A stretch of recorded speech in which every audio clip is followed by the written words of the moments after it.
the summer of 1968, the United States quietly changes the man in charge of its war in Vietnam. On paper, it is a promotion. General William Westmoreland, commander of American forces for 4 years, is going home to become Army Chief of Staff, and his deputy will take his place. The ceremony is correct, the language neutral, but anyone watching closely understands what it really means. The strategy that has run the American war since 1965 has hit a wall, and the man most associated with it is being moved aside.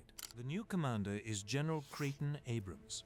He takes over Military Assistance Command on June 10, 1968, in the wreckage left by the Tet Offensive. In practice, he has been running much of the war for months, ever since the Tet attacks threw the command into crisis. The formal handover simply marks the moment Washington admits it needs something different.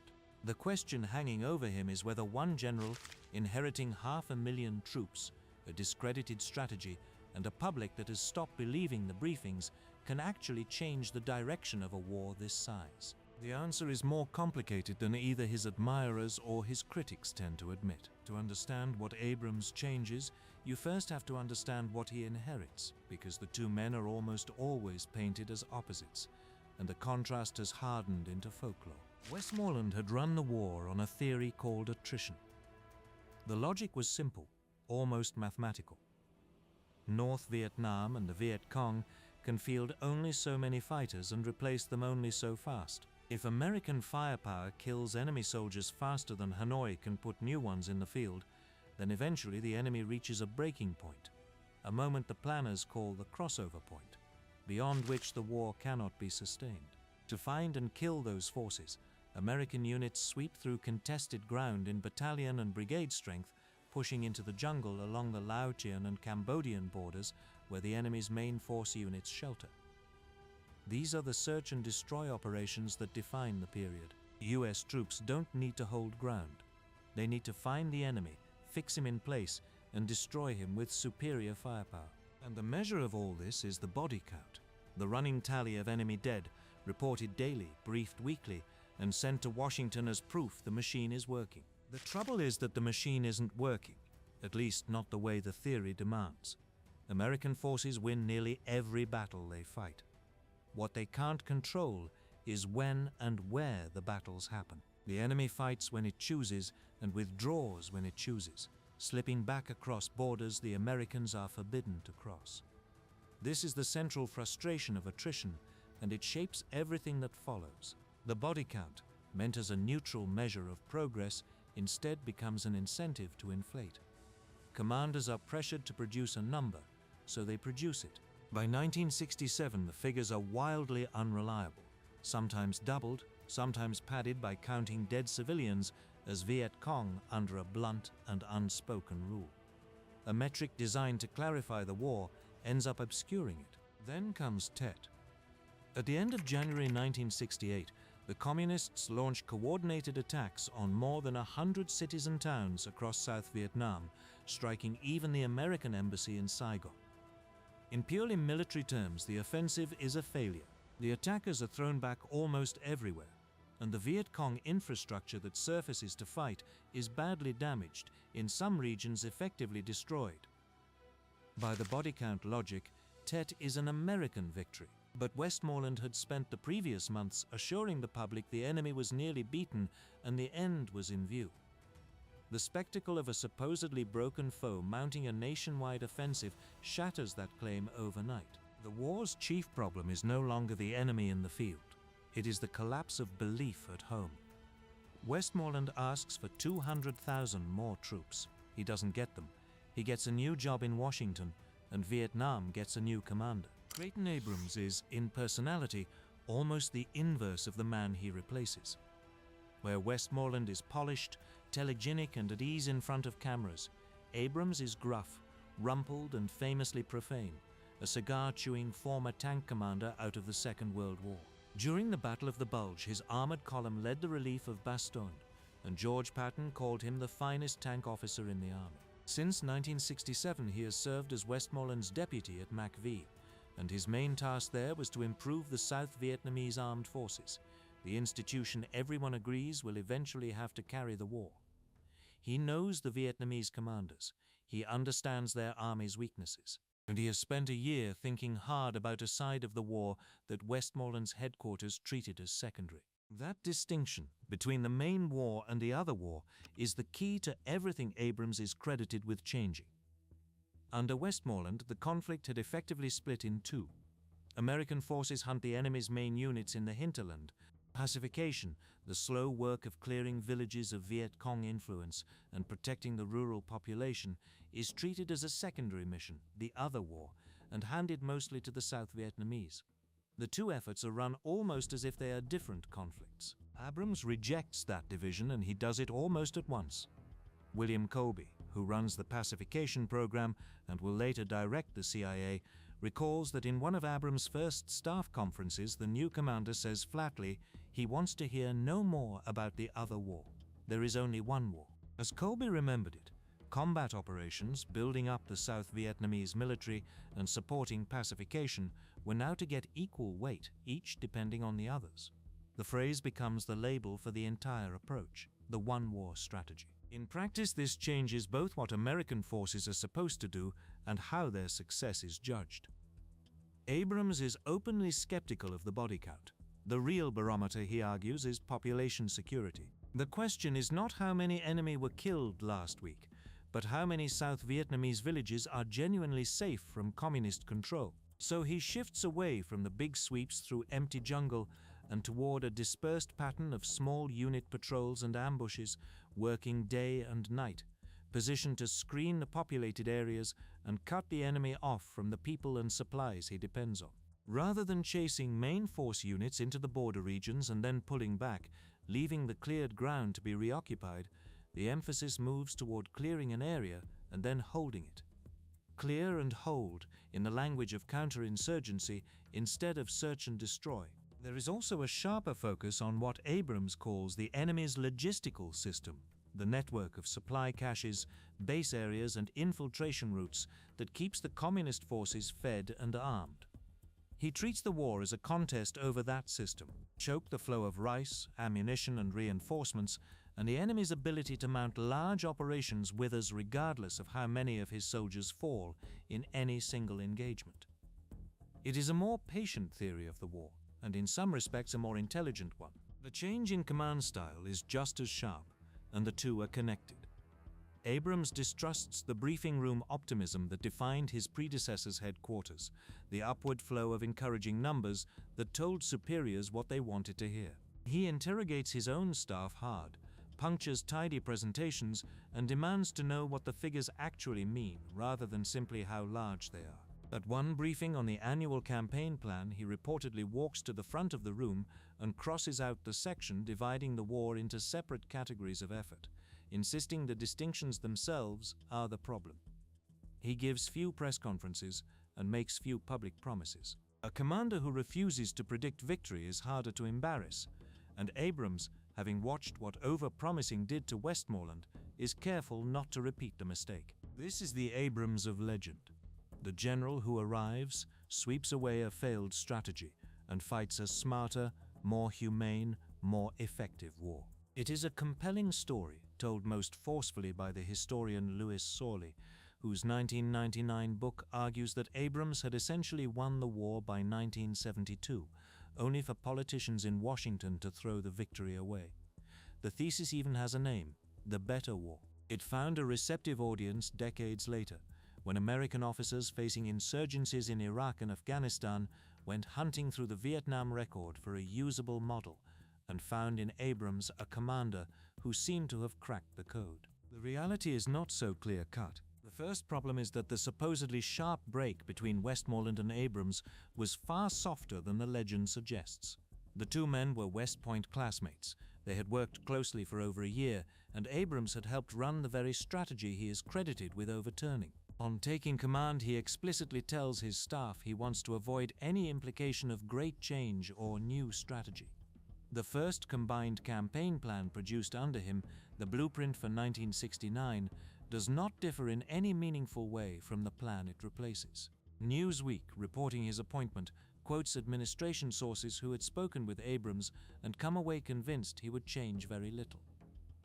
One military analyst dismisses the talk of dropping search and destroy for clear and hold as, in his words, just a lot of bull. And on the ground, the big operations don't actually stop. In May 1969, nearly a year into Abrams' command, American troops fight one of the costliest and most controversial battles of the entire war at a hill in the A Shau Valley, up Beer Mountain, which the soldiers who assault it call Hamburger Hill. Over 10 days, men of the 101st Airborne Division attack an entrenched North Vietnamese regiment in repeated frontal assaults across brutal terrain. The hill is taken at a cost of dozens killed and hundreds wounded, and then within weeks it is abandoned because holding a remote mountain in a depopulated valley serves no purpose under the new theory of the war. The episode detonates a political firestorm in the United States and becomes a symbol of apparently futile sacrifice. It is also, awkwardly, exactly the kind of battle the better war narrative claims Abrams had stopped fighting. The deeper argument made by historians such as Gregory Daddis is that the continuity runs both ways. Westmoreland, on this reading, was never the simple-minded attrition warrior of caricature. He recognized the importance of pacification and supported it, and he understood the enemy posed both a conventional and a guerrilla threat. Abrams, for his part, never abandoned attrition. He kept large conventional operations when he judged them necessary, and the underlying logic of grinding the enemy down through sustained pressure stayed central. The one-war strategy, in this view, is less a repudiation of attrition than a repackaging of it, a multi-tiered version of the same approach, now pushed down to the village level and dressed in the language of population security. What changes is emphasis and tone. What doesn't change is the strategic problem, which neither general solves, because it may not be solvable by military means at all. There is something to both readings, and the honest position sits between them. Abrams does shift the war's center of gravity toward the population and toward the South Vietnamese, and that shift has real consequences. But he does it inside constraints so severe they arguably matter more than any decision he makes. Because the most important fact about Abrams' command has nothing to do with strategy and everything to do with politics. He takes over a war the United States has already decided to leave. By the time he is firmly in command, the question in Washington is no longer how to win. It is how to get out. Lyndon Johnson has begun de-escalation, halting the bombing of most of North Vietnam in the autumn of 1968 and opening negotiations in Paris. When Richard Nixon takes office in January 1969, he brings a policy that will define the rest of the American war and Abrams' command along with it. It is called Vietnamization. The concept is easy to state and enormously hard to execute. The South Vietnamese armed forces will be expanded, re-equipped and trained to take over the fighting, so American ground forces can be steadily withdrawn. The war is to be handed back. Beginning in the summer of 1969, the first American units go home, and the withdrawals continue in stages, year after year, until the 500,000-strong force Abrams inherited drains away beneath him. Consider what that actually means for the man running the war. Abrams is now expected to conduct a fighting withdrawal against an undefeated enemy, build up an allied army to replace his departing troops, and continue a pacification campaign that depends on the very security those departing troops provide, all at once, with a clock running and his resources falling. It is perhaps the hardest assignment any American commander received in the entire war. Defense Secretary Melvin Laird, who understands the difficulty better than most, is among Abrams' few consistent defenders in Washington, precisely because he grasps that the general is being asked to do something close to impossible. It also means managing an army that is, in important respects, coming apart.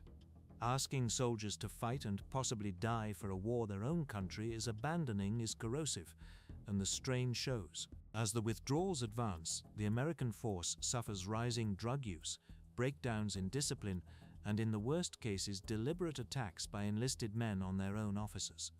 Combat refusals, once almost unthinkable, occur and are sometimes reported. None of this is Abrams' creation, and most of it is beyond any commander's power to fix, rooted as it is in the impossible position of being the last man asked to die for a cause already being wound down. but it forms the daily backdrop of his command. The general, remembered for fighting a smarter war, is also presiding over an army whose will to fight is visibly eroding beneath him. This is the proper context for the operations that define the second half of his command, and it explains why a commander supposedly devoted to population security and small unit patrols ends up authorizing some of the largest cross-border conventional operations of the entire war. In the spring of 1970, American and South Vietnamese forces strike across the border into Cambodia. For years, the enemy has used Cambodian territory as a sanctuary, stockpiling supplies and staging forces beyond the reach of American ground troops. The frustration this caused was one of the defining features of the war under Westmoreland, and it has not gone away. The enemy can fight, retreat across a line the Americans may not cross, rest and resupply in safety, then return when ready. With American forces leaving and the South Vietnamese not yet able to stand alone, Abrams and the Nixon administration see a closing window to wreck those sanctuaries and buy time for Vietnamization. The incursion captures enemy weapons, ammunition, and rice in such volume that it sets back operations in the region for months, and it buys a measure of breathing room. It also widens the war into a previously neutral country and detonates a political explosion at home, igniting protests across American campuses and ending in the deaths of 4 students at Kent State University. The military logic is defensible on its own terms. The strategic cost is severe, and it underlines a pattern running through the whole period. The battlefield and the home front are now wired so tightly together that a victory in one can be a defeat in the other. The following year brings a sterner test. In early 1971, in an operation called Lam Son 719, South Vietnamese forces drive into Laos to cut the Ho Chi Minh Trail, the enemy's main infiltration route. This is Vietnamization put directly on trial. American ground troops are barred by law from entering Laos, so the South Vietnamese must conduct a major offensive, largely on their own, with American air support, but without American soldiers beside them on the ground. The operation is meant to prove the strategy is working, that the South Vietnamese army can now fight a serious campaign against North Vietnamese regulars. It does not prove that. The North Vietnamese react with overwhelming force, and the operation bogs down, then unravels. South Vietnamese units take heavy casualties, and the withdrawal becomes disorderly, with images of soldiers clinging to the skids of departing American helicopters reaching audiences around the world. The official line is that the operation disrupted enemy preparations and bought time. The visible reality is an Allied army mauled the moment it tries to operate at scale without Americans at its side. Lam Son 719 raises the one question Vietnamization cannot afford to have raised. If the South Vietnamese cannot do this now, with American air power and a still large American presence behind them, what happens when the Americans are gone? The answer comes in the spring of 1972, in what may be the fairest test of everything Abrams has spent 4 years building. North Vietnam launches the Easter Offensive, a massive conventional invasion. 3 columns of regular divisions backed by tanks and heavy artillery pouring across the demilitarized zone and the borders into South Vietnam. By now, American ground forces have almost entirely withdrawn. The defense of the country falls to the South Vietnamese army, the institution Abrams has been trying to ready for exactly this moment. The result is genuinely mixed, and it deserves to be reported as such. In some sectors, the South Vietnamese collapse under the initial shock, and Quang Tri, the northernmost provincial capital, falls. But the line does not break everywhere. In several critical battles, the South Vietnamese hold, fight back, and eventually retake lost ground. They do it with the help of massive American air power, including the resumed bombing of North Vietnam, and that air campaign is decisive in blunting the offensive. The invasion is ultimately repelled.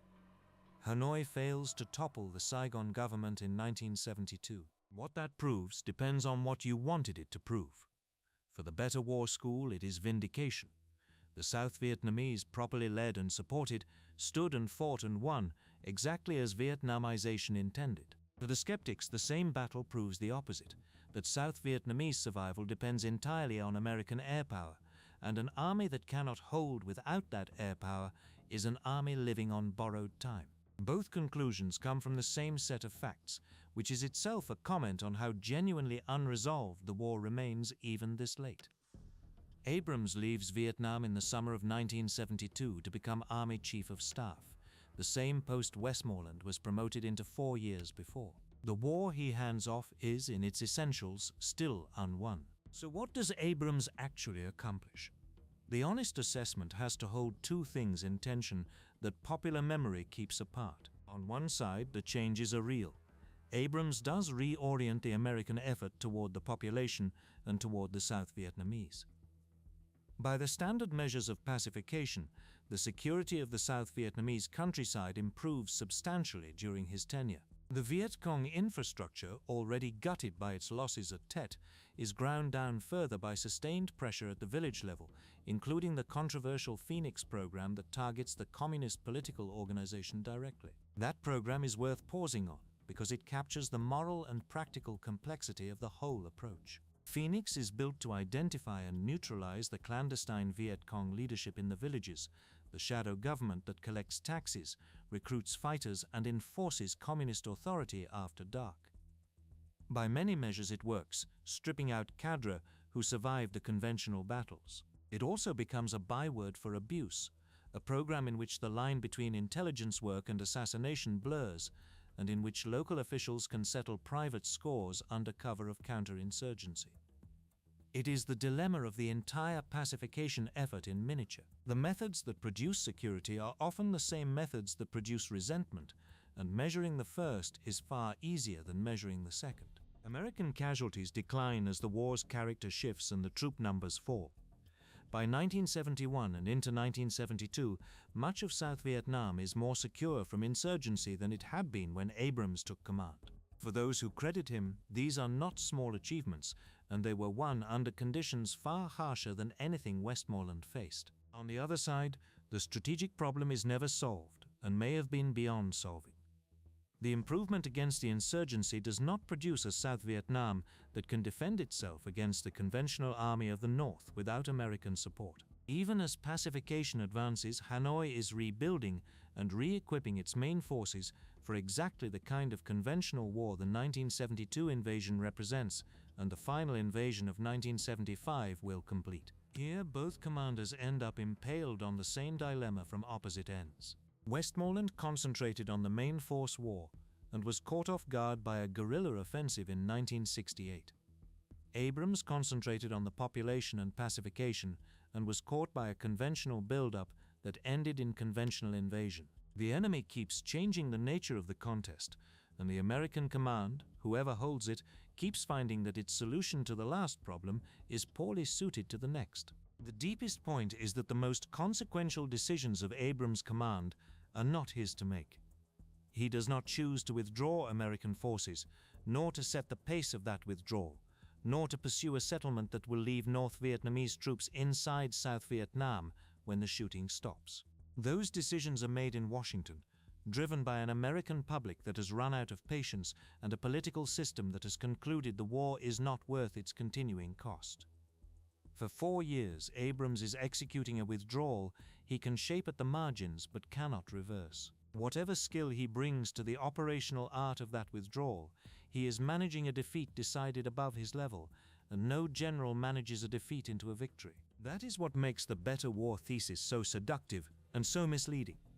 It takes a commander of real ability, working under impossible constraints, and reimagines him as a man who had won a war that was then betrayed. The appeal is obvious because it puts the failure somewhere comfortable, in the disloyalty of politicians and the weakness of public will, rather than in the war itself. But the evidence does not support the claim that Abrams had won by 1972. It supports something more sober. He fought the war he was given about as well as it could be fought, and it was still a war the United States had already decided to leave. The change of command in the summer of 1968 brought a more thoughtful general and a more coherent approach to a conflict whose central problem stayed exactly where Westmoreland left it, beyond the reach of any commander to fix.